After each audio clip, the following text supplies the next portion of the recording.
Welcome back to What Arty Noobs for General Disturbance. This is the 212A. It's the Tier 9 Soviet SPG.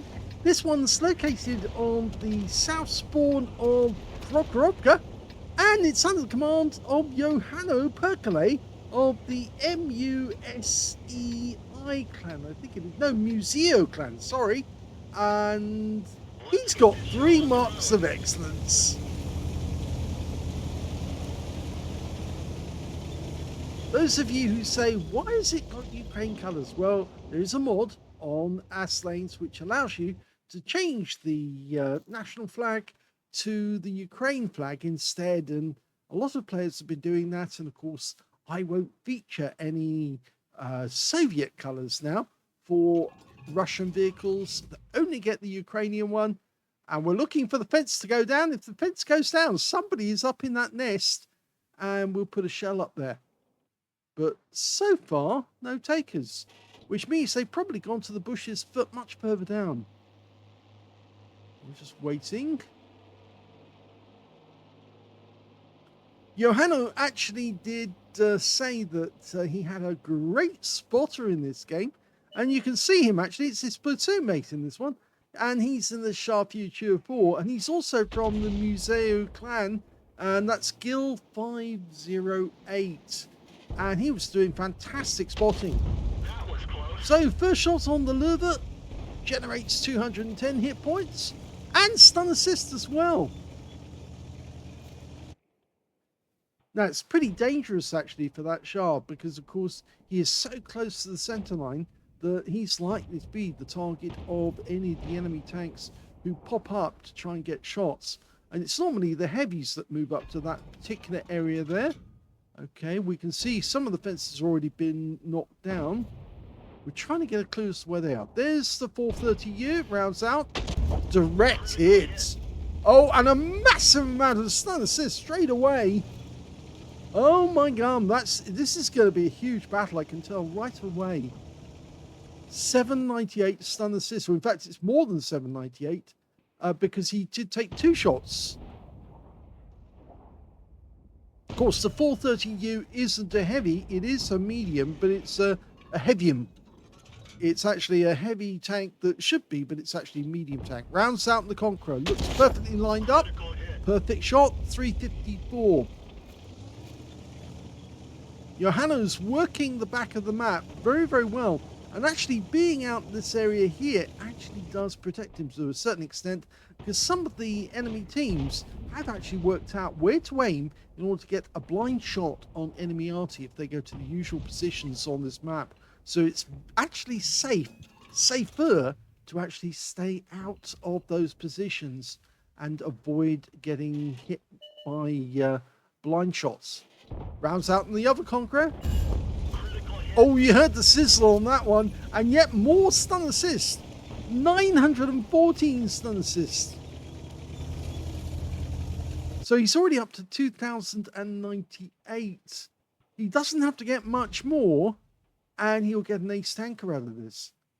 So he's looking up, the fences are still there, so that indicates that nobody's gone up to the sniper's nest. It's empty. Of course, a lot of players are now watching our videos, trying to pick up hints so they can learn how to play Arty. Enemy armor is destroyed. Beautiful shot there, caught the corner of the 430U, even though he tried to pull back and turn to get out of the way of any shot. It caught the front of the vehicle, and it was enough to take him out of the game. So that is a kill, first kill of the game.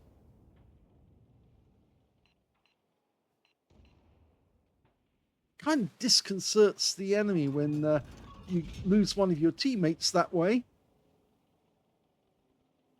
Of course, the enemy at this moment is focusing on the center line next to the railway line. That's where their shells are going in. And our platoon mates actually come back. He's actually going to go into the tree line and help the Strib 1030. Okay, we've got a Carnarvon. The other side, you can see both artillery rounds from the enemy. And it's a Lorraine 155-51 and an M53. The Carnarvon just got stopped. He just got tracked. Rounds out. Oh, he didn't stay to look. We wanted to see if that one hit. It could have hit. Yes, you shouldn't move away so quickly like that. If you have to move away because there are somebody trying to counter battery you, then please do try and watch what happens to the shell. So you just press the forward key, the W or the A at the same time, but keep in vision so you can actually see what happens to your shell. It's important to know if you get that, a direct hit. I'm pretty sure he did hit that Carnarvon, but we'll never know now because of course he looked away. And it looks like one of the enemy tanks is very low on hit points, the Conqueror. He could go down. Now somebody up on the hill, there's a defender up there, and if they shoot and find the Conqueror, that's the end of him. But he's probably spotting for us as well. Okay, we've got two tanks. We can go for the Lurber, who's backing off. He's got plenty of hit points. That was close. That landed in front of him for 199. He is moving enough to actually avoid counter battery. That's the way you do it. You just have to put some sideways element into your movement. Ideally, you move forward and sideways at the same time. The reason being that you'll move faster forward than you do in reverse. And if you put some side element in, they'll be aiming for the wrong spot. Another direct hit, 202, and he's done the same again, you see. He's exactly right. You just got to put some side element, move slightly sideways.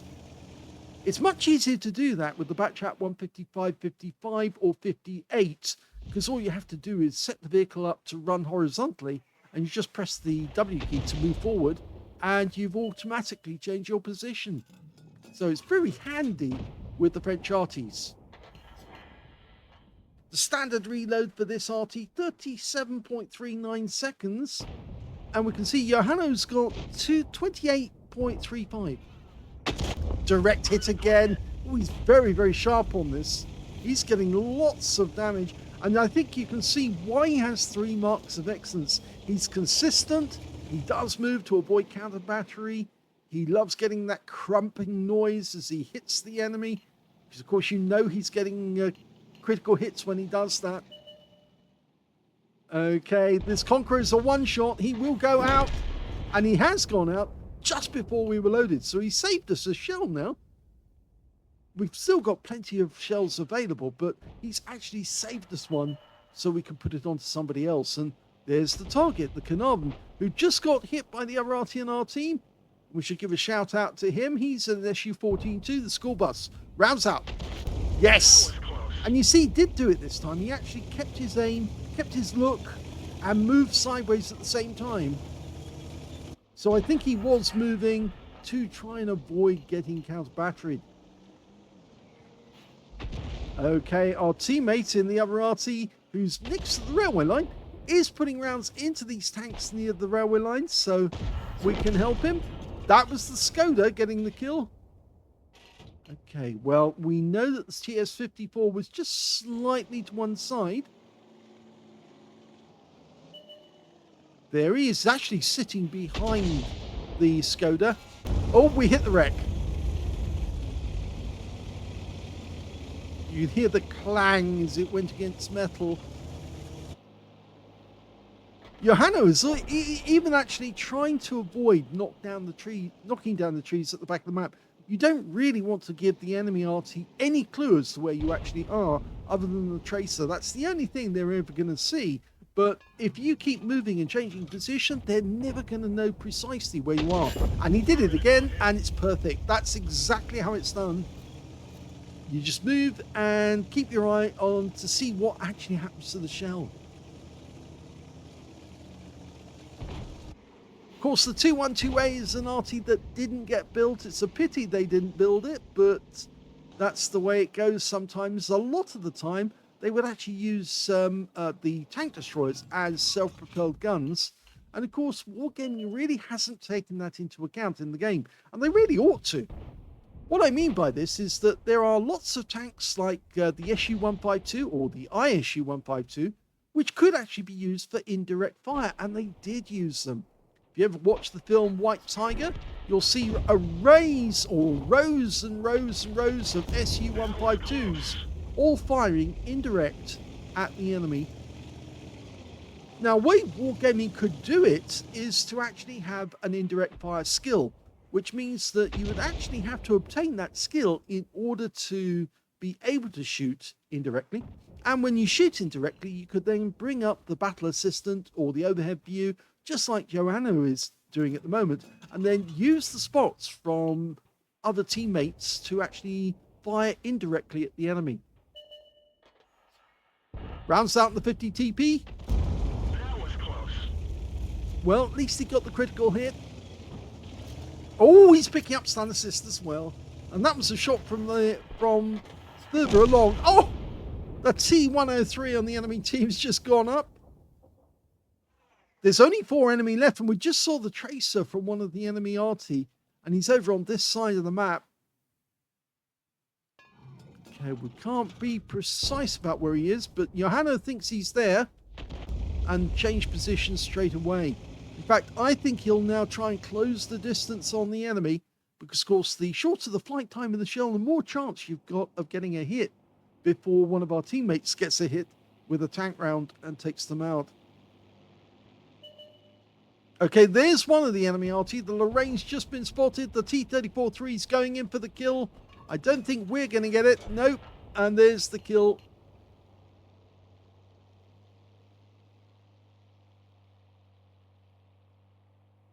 So now we're just waiting to see. Okay, the AP-AMX-30.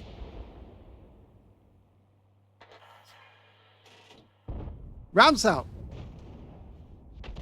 Oh, that was so close. That must have caused some damage. He went unspotted just as the shell went in. Oh, and another enemy. It's that last enemy tank. The Gonkovitsa is still the last enemy, and he's taking a lot of punishment. Okay, we're not going to be... Oh, we are loaded. Rounds out. Snap. And he gets a hit. 282. And the stun assist when the guy's wiped out. So it's game over, and it's a victory.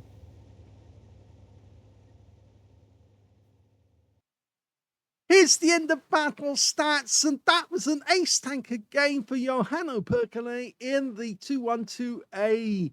He managed to get a bruiser medal for getting at least 5 critical hits. In fact, he got 9. And he got a Gauze medal as well for doing more damage, exceeding 8 times the hit points of his own vehicle. And his win rate was 4005, which is Super Unicum standard. So let's have a look at team score and see where he was. Oh my god, well, he got the second highest damage in the game out of that one. The highest damage actually went to the Waffenträger Alpanzer 4, who managed 4,369 hit points. Second highest went to johanonperkele with 3,888. And the third highest, well, that went to the Skoda T56 with 2,913. We can see that the other Arty on our team also got a Confederate, so he hit more of the enemy than anyone else on his team as well.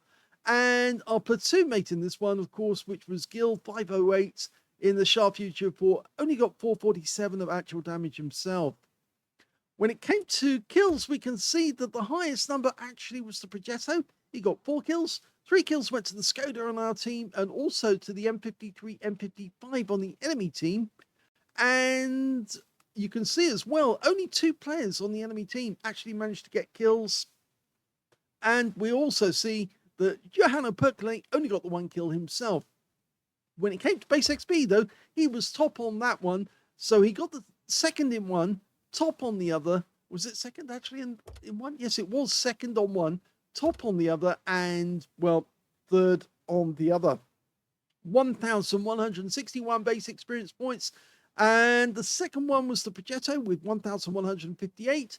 Third was the Skoda T56 with 1,049. They were the only 3 players who managed to make it over 1,000 base. And we can see that Gil did get 616 because he did do some spotting in the game. 2,348 spotting, helping his teammates to get shots on the enemy. So if we go back to the details and have a look at those. Well, he fired 18 rounds, a decent amount of ammunition expended to get a good result, and he did get a good result, an ace tanker, and of course, he did move exactly as you should do, to keep moving, changing laterally so that it makes it really difficult for the enemy to work out where you are. 10 direct hits on the enemy, none of them penetrated, but he did get 20 splashes. 3,888, all of it at more than 300 meters. Damaged 8 of the enemy, killed 1, and he got 3,315 hit points of stun assist off 19 stuns. On a premium count, he actually made a profit of 31,157 credits from that game, and he also got 1,741 experience points out of it as well. So a really good game here with johanonperkele. He was actually very pleased with the work that his platoon mate did. Said it was a perfect spotter, and he actually did complete his SPG 15s with honors by getting the ace and with the gauze as well. So well done on getting that, because I know a lot of tank players actually do find it really difficult to get the SPG 15 games, but I don't think Johanan does, because of course he's got 3 marks of excellence on the barrel, which shows that he really loves playing Arty and he plays it well, and he did play well in this game. Hope you enjoyed it. If you did, please give this video a like, do subscribe to our channel, leave a little comment down below because it feeds the algorithm, and thank you for watching.